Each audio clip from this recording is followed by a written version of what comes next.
ఆ ప్రాజెక్టు దివిపై ఓ అద్భుతం. యావత్ దేశమే కాదు ప్రపంచ దేశాలు సైతం ఆసక్తిగా ఆ ప్రాజెక్టు వైపే చూస్తున్నాయి. అదే తెలంగాణ ప్రభుత్వం ప్రతిష్టాత్మకంగా తీసుకున్న కాళేశ్వరం ప్రాజెక్టు. ఈ ప్రాజెక్టును త్వరితగతిన పూర్తి చేసి చరిత్ర సృష్టించాలనే తపన సీఎం కేసీఆర్ది. అలాంటి ఈ ప్రాజెక్టు పనులు ఇప్పుడు తుది అంకానికి చేరుకున్నాయి. ఇప్పటికే ప్రాజెక్టు పనులు దాదాపుగా పూర్తి కాగా సీఎం కేసీఆర్ ఆదేశాల మేరకు నీటిపారుదల శాఖ అధికారులు టెస్టులకు సిద్ధమయ్యారు. ఈ వర్షాకాలంలోనే రైతుల పొలాలను గోదావరి జలాలతో తడపాలనే దృఢ సంకల్పంతో అడుగులేస్తున్నారు. కాళేశ్వరం మేడిగడ్డ ప్రాజెక్టు పనుల్లో కీలక ఘట్టం ఆవిష్కృతమయ్యే ఘడియలు ఆసన్నమయ్యాయి. వేలాది మంది ఇంజనీర్లు, లక్షలాది మంది కార్మికులు, తెలంగాణ ప్రజల చిరకాల స్వప్నాన్ని నెరవేర్చే సమయం దగ్గర పడింది. ఇప్పటికే ఎల్లంపల్లి నుండి మేడారం సర్జిపూల్కు జలాల తరలింపు ప్రక్రియ విజయవంతం కావడంతో నీటిపారుదల అధికారులు రెట్టించిన ఉత్సాహంతో ప్రాజెక్టు నిర్మాణ పనుల్లో వేగాన్ని మరింత పెంచారు.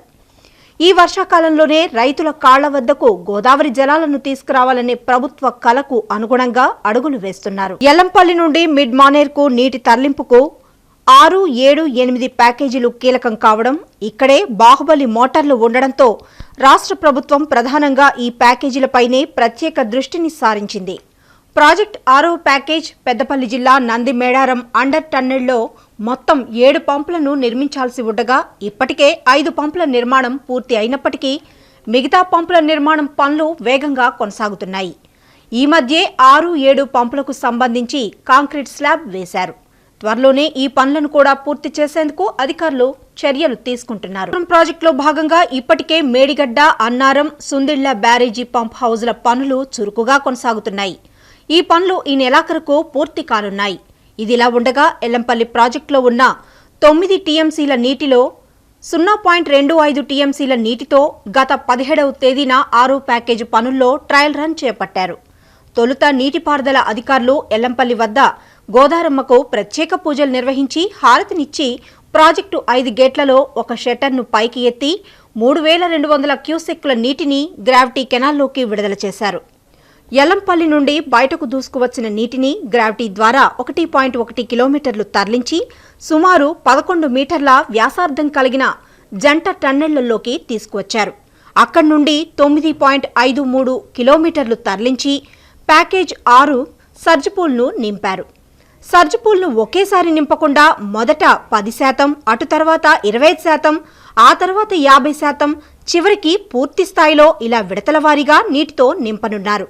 అయితే సర్జిపూల్ పూర్తి సామర్థ్యం మొత్తం 35 మీటర్లు కాగా ప్రస్తుతం 19 మీటర్ల వరకు నీటిని నింపారు. ఇక గోదావరి నీటితో 19 మీటర్ల వరకు నిండిన సర్జిపూల్ సామర్థ్యాన్ని అధికారులు పరిశీలించారు. అయితే సర్జిపూల్లో అక్కడక్కడ లీకులు ఉండడంతో ఈ సమస్యను అధిగమించేందుకు విశాఖపట్నం నుండి గజ ఈతగాళ్లను పిలిపించి సర్జిపూల్ షట్టర్స్ వద్ద ఏర్పడిన ఎయిర్ గ్యాప్ లీకేజీలను సరిచేయించారు. 3 రోజుల పాటు గజ ఈతగాళ్లు సర్జిపూల్ లీకేజీలను సవరించి ఇక ఎలాంటి లీకేజీలు లేవని నిర్ధారించడంతో అధికారులు మరో అడుగు ముందుకేశారు. ఎల్లంపల్లి జలాశయానికి చెందిన మరో 2 గేట్లు ఎత్తి 2వ దఫా నీటిని సర్జిపూల్లోకి విడుదల చేశారు. అనంతరం సర్జిపూల్ మొదటి గేట్ నుండి నీటిని విడుదల చేసి మొదటి పంపులోకి పంపించే ప్రక్రియను ప్రారంభించారు. ఈ పరీక్ష విజయవంతంగా పూర్తయితే ఈ నెల 24వ తేదీన వెట్ రన్ నిర్వహించి నందిమేడారం రిజర్వాయర్లోకి నీటిని పంపింగ్ చేసేందుకు చర్యలు తీసుకుంటున్నారు. తొలుత మొదటి పంపుతో వెట్ రన్ నిర్వహించి ఆ పరీక్ష విజయవంతమైతే దశలవారీగా మిగతా పంపులతో వెట్ రన్ నిర్వహించేందుకు సన్నాహాలు చేపడుతున్నారు. మరి మనకున్నటువంటి 7 పంపుల్లో 3 పంపుల్ని వెట్ ట్రయల్ రన్ చేద్దామని చెప్పేసి అనుకుంటున్నాము. సో దానిలో భాగంగా ఇప్పటి వరకు 17 నుంచి ఈ రోజు వరకు నీరుని వదులుతూ క్రమక్రమంగా ఇక్కడ నీటి లెవెల్ పెంచిన తర్వాత సర్జిపూల్లో ఎటువంటి లీకేజీలు మనకు లేవు. మరి అదేవిధంగా పంపులను కూడా మనము నిశ్చితంగా పరిశీలించడం జరిగింది. అదేవిధంగా లోపల ఉన్నటువంటి డ్రాఫ్ట్ ట్యూబ్ కానివ్వండి, డ్రాఫ్ట్ ట్యూబ్ మిగతా పార్ట్స్ ఆఫ్ ది పంపులు ఏవైతుందో మేము నిశ్చితంగా పరిశీలించడం. అదేవిధంగా కాంక్రీట్ పనులు కూడా జరిగినాయి కాబట్టి వాటికి అనుగుణంగానే మా యొక్క పనులు జరుగుతూ ఉన్నాయి. ఎక్కడ కూడా బ్యాక్లాగ్ లేదు, ఎక్కడ కూడా మేము వెనుకబడట్లేదు. అన్ని పనులు కూడా అనుకున్న రీతిలో సాగుతున్నాయని చెప్పేసి ఈ ద్వారా తెలియజేస్తున్నాం.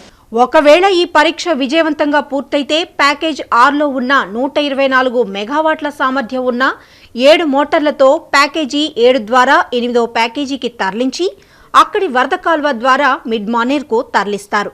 అక్కడి నుండి ఎస్ఆర్ఎస్పీకి రైతుల పంట పొలాల్లోకి తరలించే అవకాశం ఉంది. అయితే ఇప్పటికే సర్జిపూల్ పరీక్ష విజయవంతంగా పూర్తి కావడంతో అధికారులు సంబరాలు చేసుకుంటున్నారు. మిగిలిన పనులను కూడా త్వరితగతిన చేపట్టి సీఎం కేసీఆర్ కలను సాకారం చేసే దిశగా అడుగులు వేస్తున్నారు. 0.1 TMC 0.01 TMC వాడతాం. ఒక్కొక్క పంపుకు 1 అవర్ తిప్పి రెండో పంపు కూడా తిప్పుదామని ట్రై చేస్తాము. వీలైతే మూడో పంపు ట్రై చేస్తాం, కానీ మూడో పంపు కొన్ని పనులు ఉన్నాయి. ఇప్పుడు అంటే నాలుగో పంపు, ఇక్కడ నాలుగో పంపు అది కూడా అయిపోయేటట్లున్నాయి. అవి అయిపోయినాక అది కూడా చేస్తాం, లేదంటే 1 వీక్ తర్వాత చేస్తాం. మొత్తం మనము 0.1 TMC ముఖ్యమంత్రి గారు అడిగాను, ఆయన 0.2 TMC ఇచ్చాడు. ఆ వాటర్ తాడకుండా మనకు జాగ్రత్తగా వాడుకొని పంపులు టెస్ట్ చేసుకుంటే జూలైలో వచ్చే వరకు అంత రెడీ ఉంటుంది. సింపుల్ వాటర్ వచ్చిన వెంటనే పంపు చేయడం సరిపోతుంది. ఇప్పుడు దీనికి మనకు మొత్తం పవర్ రిక్వైర్మెంట్ అప్పుడు 1000 మెగావాట్స్ కావాలి ఈ పంపులన్నీ తిరగాలంటే. కాబట్టి ఇప్పుడు ప్రజెంట్ 4 పంపులు తిప్పితే అప్పుడు 500 మెగావాట్స్ దాకా వస్తుంది. 500 మెగావాట్స్ పవర్ అవైలబుల్ ఉంది. మనకేంత పవర్ ప్రాబ్లం కూడా రాదు. ఈ వాటర్ మేడారం నింపుతాం కనుక మేడారం నుంచి ప్యాకేజ్ 7 రెడీ అయితే ప్యాకేజ్ 8కి వెళ్తుంది. అక్కడ 139 మెగావాట్స్ ఉంటాయి, అవి అక్కడ నుంచి పంప్ చేస్తాం.